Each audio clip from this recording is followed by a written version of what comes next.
Nah, ngomong-ngomong soal traveling dan buku traveling itu saya miliki. Saya punya lebih sekitar 112 buku traveling. Semua buku traveling saya beli, dan saya mengkategorikan buku traveling itu ada dua.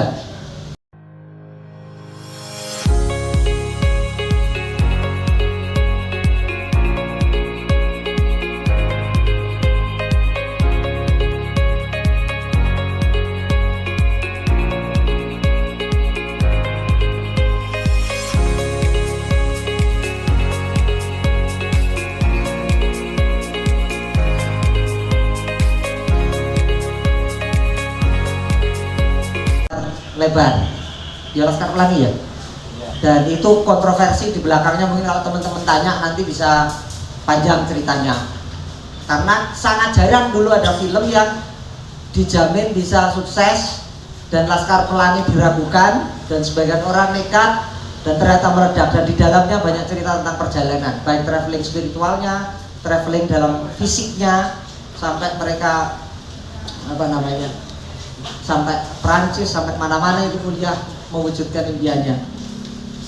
Satu dari bentang pustaka, Cak Imam ini adalah kawan akrabnya ini Om Edi SR yang kemarin kita undang, brand runner. Itu runtang-runtungnya berdua. Terus kami berdua ini punya kesamaan, sama-sama kuliah di sastra Indonesia dulu. Dan karena saya seniornya, maka kalau manggil mau tidak mau wajib datang sebelum diketok kepalanya.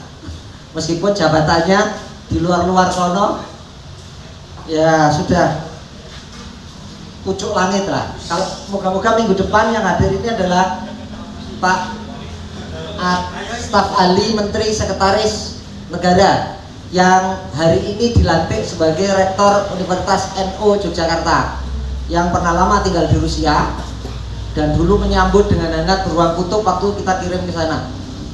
Jadi nanti mereka akan cerita tentang Rusia, Ukraina, dan lain-lain. Moga-moga minggu depan bisa hadir. Setuju ya?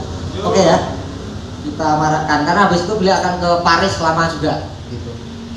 Nah, ngomong-ngomong soal traveling dan buku traveling itu saya miliki. Saya punya lebih sekitar 112 buku traveling. Semua buku traveling saya beli, dan saya mengkategorikan buku traveling itu ada dua. Satu yang sistemnya guiding, buku petunjuk traveling, atau yang kedua yang model-model yang tulis Agustinus Wibowo seperti ini, yang sifatnya inspirasi dan filosofi. Nah, bentang saya lihat di Trinity main di itu, di inspirasinya, di lucu-lucu dan konyol-konyolnya, dan juga pada masa tertentu saya lihat bikin buku guidingnya. Nah, perpindahan dari guiding ke inspirasi itu apa sebabnya dan lain-lain. Moga-moga kita terkuat malam ini dengan pertanyaan teman-teman gitu. Karena saya ada pertanyaan besar. Traveling itu seberapa sih sebetulnya orangnya, pasarnya, bisa dilihat dari bukunya. Kemudian kalau traveling itu kebutuhan setiap orang, harusnya ini jadi buku yang kategorinya seperti fiksi yang dicari orang. Apalagi kalau dikaitkan dengan spiritual ya, karena ada 33 ayat di Quran yang semuanya bicara traveling. Mulai Al-Jum'ah ayat 10, Al-Mulk ayat 45, kemudian ayat 15 itu, Al-Mulk ayat 15, yang ayat 45 itu apa? Al-Hujuroh atau apa lupa saya.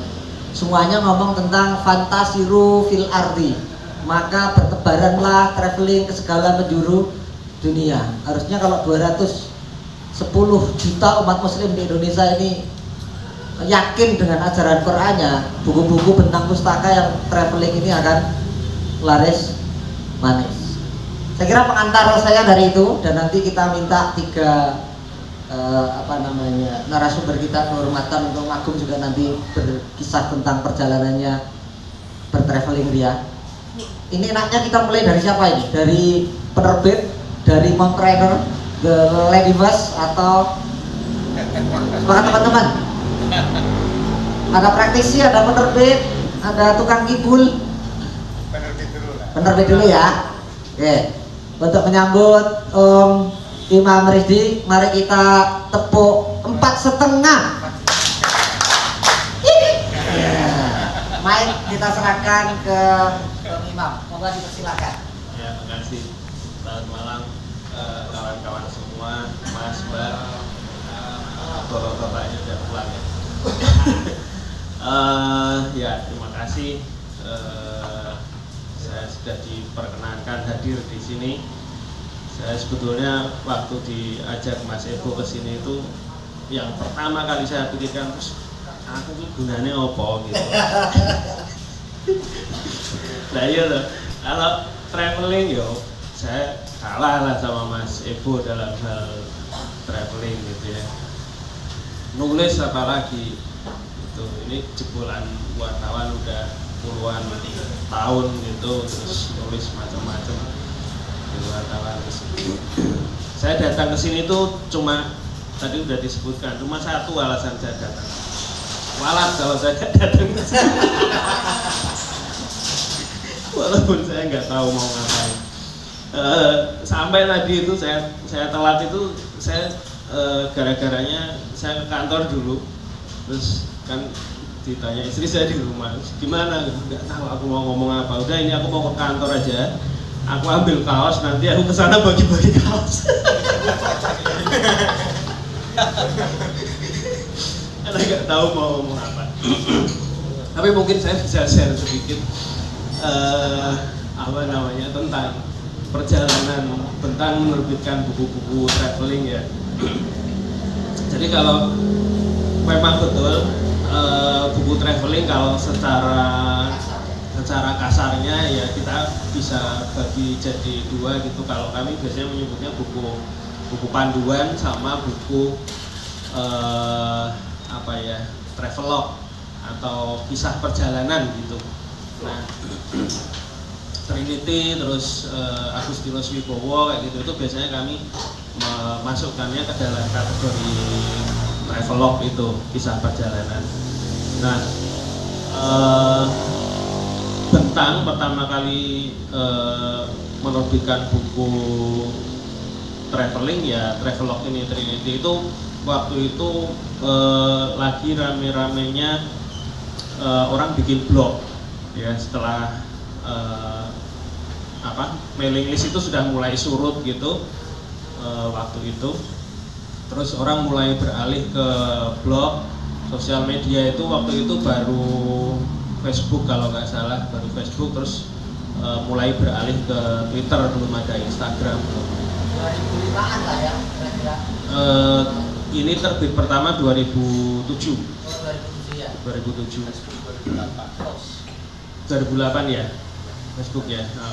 Soalnya waktu itu saya sempat kan belum musim promosi digital marketing kayak gitu, itu kan saya masih mainan Facebook, terus mikir ini bisa dipakai untuk promosi nggak ya gitu.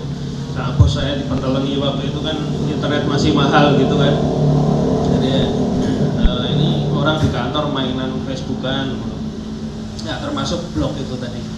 Nah, Trinity ini kan mulainya dari blog waktu itu. Ada macam-macam orang bikin blog temanya, terus dia bikin spesifik tema traveling. Nah, waktu itu kita sebetulnya tren traveling kan belum mulai waktu itu. Terus kita berpikir karena ceritanya lucu-lucu waktu itu, terus wah ini bisa lah dikemas jadi buku hiburan gitu ya. Kalau dibandingkan Agustinus Wibowo kan serius dia, Filosofis ya, filosofis. Terus ini lebih menghibur gitu. Saya bilang waktu itu ya baguslah bisa bisa jadi bahan hiburan gitu. Diterbitkan. Terus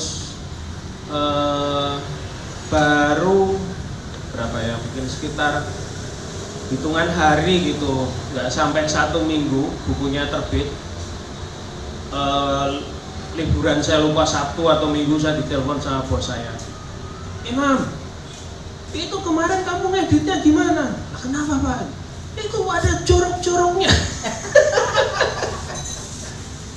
Jadi kalau di versi blog aslinya kan begitu ya. Blog aslinya gitu, jadi memang kan vulgar. Iya, orangnya belak-belakan, orang Batak gitu. Kalau ngomong juga belak-belakan. waktu itu saya belum ketemu orangnya, namanya Trinity, bayangan saya kan apa cantik, langsing, tinggi gitu ya. Itu namanya kan Trinity itu dalam imajinasi saya gitu. Nah ya mau dia palsu itu. Palsu. Seleksi pertama yang editor itu imajinasi. Iya. Iya waktu itu nggak kebayang ternyata orangnya tinggi besar gitu, mukanya muka apa Batak yang ini ya, yang apa tulang pipinya menonjol gitu. Ya khas Batak gitu. Dan kalau ngomong suaranya kenceng gitu. Terus langsung ditarik dari ini. Waktu itu tidak semua bisa ditarik sih karena udah terlanjur masuk toko. Tapi terus karena dianggap masih terlalu vulgar, jadi di dalam situ kalau ada cerita tentang onsen, jadi dia cerita tentang pemandian umum di Jepang, yang perempuan di situ pemandian umum semua ya telanjang bulat. Dia masuk bukan yang campur, katanya ada yang campur juga laki dan perempuan, dia masuk yang khusus perempuan. Nah di situ itu tradisi mereka mandi lepas semua gitu, jadi di depan, katanya itu di depan yang lain ya sudah godal gandul gitu. Jangan bayangin. Aku tak bayangin ya tadi. Nah, dan dia menceritakan itu dengan sangat detail gitu ya. Kalau novelis itu novelis yang realis gitu, digambarkan semuanya sebulu-bulunya gitu. Makanya terus di kantor jadi ribut gitu, ini gimana gitu. Nah waktu itu saya masih berpikir karena ini kisah ya menceritakan kenyataannya memang begitu gitu ya. Jadi radar saya, sensor saya tidak sepeka bapak-bapak yang ada di atas itu. Terus jadi saya menganggap itu ya biasalah gitu ya. Nah ternyata itu bermasalah, terus kemudian ditarik waktu itu dan rame lah gitu karena sebagian sudah ada yang membeli, terus kemudian orang pada wah saya mau carinya yang edisi original gitu. Gak mau yang edisi revisi, maunya yang edisi original. Itu tahun itu sempet dicari-cari edisi yang itu, yang sebelum sebelum di bredel itu. Tarik lagi, diperbaiki, terus Masternya masih jaga. Oh, satu sobekan aja. di blognya masih di blognya, atau kalau nggak baca di kemarin itu di ininya, di e-booknya di Google Playbook itu kita ini membolehkan, ya udahlah nggak apa-apa gitu, boleh di Google Playbook gitu. Tapi kalau versi cetaknya kita sampai sekarang masih pakai yang edisi revisi itu. Nah itu rame. Nah terus itu buku dia yang berhasil, kemudian selisih 2 tahun sudah terbit buku baru lagi dan seterusnya sampai tahun 2000 berapa ya? 18. 19 cara keliling dunia gratis 2019. Iya. Oh ya, betul, itu yang sama Jasmine itu. Sama Yasmin itu teman perjalanan dia, beberapa kali disebut dalam cerita-ceritanya gitu. Nah, waktu itu